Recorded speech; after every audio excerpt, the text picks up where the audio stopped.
Hoje a nossa aula vai ser sobre princípios elementares. Qual a importância de nós entendermos esses princípios? Muitos. É a base de tudo. Se eu não entendo como o círculo cromático se forma, eu não consigo montar as cores, não consigo entender a matemática das cores. E a matemática das cores, ela nos traz muitos benefícios. Um deles é o econômico, o financeiro.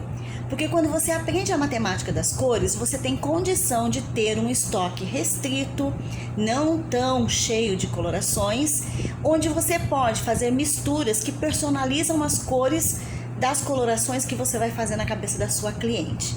E isso é uma grande vantagem.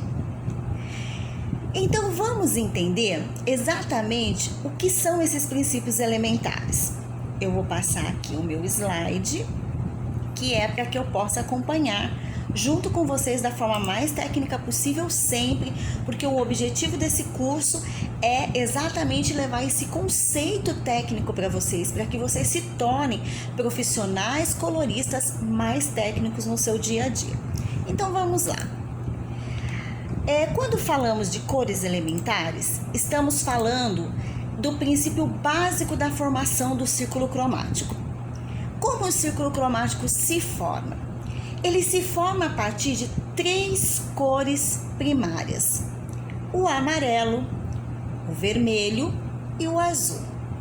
Vamos traduzir isso para a nossa linguagem cabeleireiro: dourado, acajus e vermelhos e cinzas.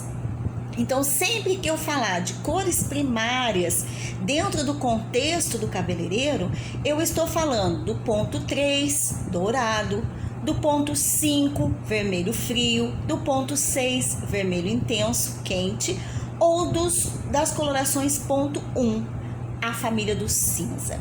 É exatamente disso que nós vamos tratar nesta aula.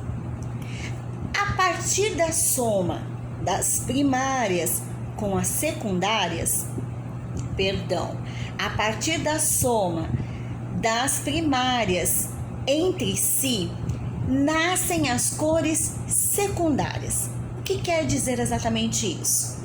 Quando eu somo a amarela com a vermelha, nasce na minha estrela, nasce no meu círculo cromático, a cor laranja. Façam o exercício que vai estar disponível aí para vocês com lápis de cor, com giz de cera, com a coloração guache. Vocês vão entender exatamente, ver a cor nascendo. Então, quando eu somo amarelo, ponto 3, qualquer coloração ponto 3, por exemplo, 5.3 com 5.5, nasce o tubo de coloração 5.4, se eu misturei elas em partes iguais. Vamos entender isso. Quando eu somo meio de 5.3 com meio de 5.5, nasce a cor exata 5.4. Quando eu misturo 3/4 de tubo de 5.3 com 1/4 de tubo de 5.5, nasce o 5.34, nasce a terciária 5.34.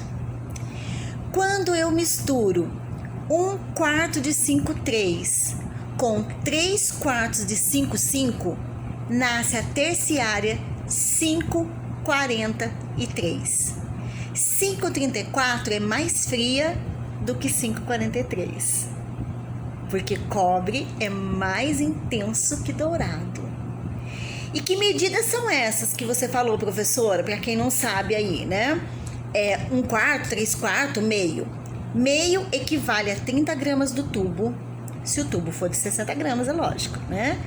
3/4 equivale a 45 gramas e 1/4 a 15 gramas. Então, quando eu coloco mais de uma e menos da outra, o que acontece?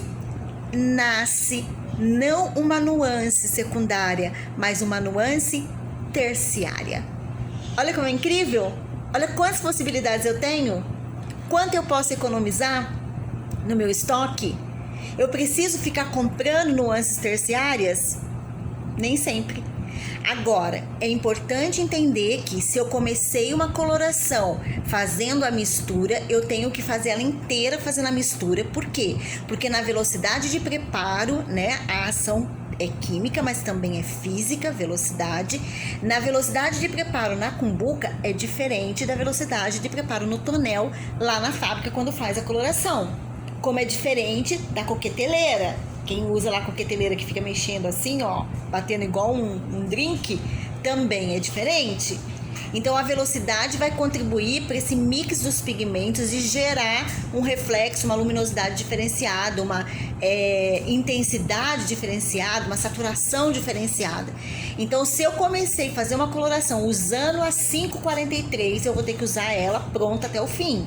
Não dá para no meio do caminho criar cor.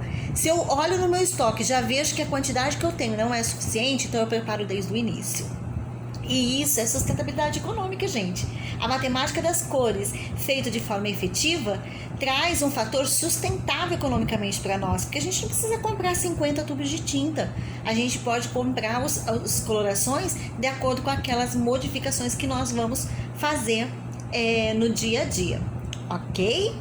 Então anota isso bem bonitinho, que daqui pra frente vocês vão criar cores personalizadas para o cliente de vocês. Mais quente, mais fria.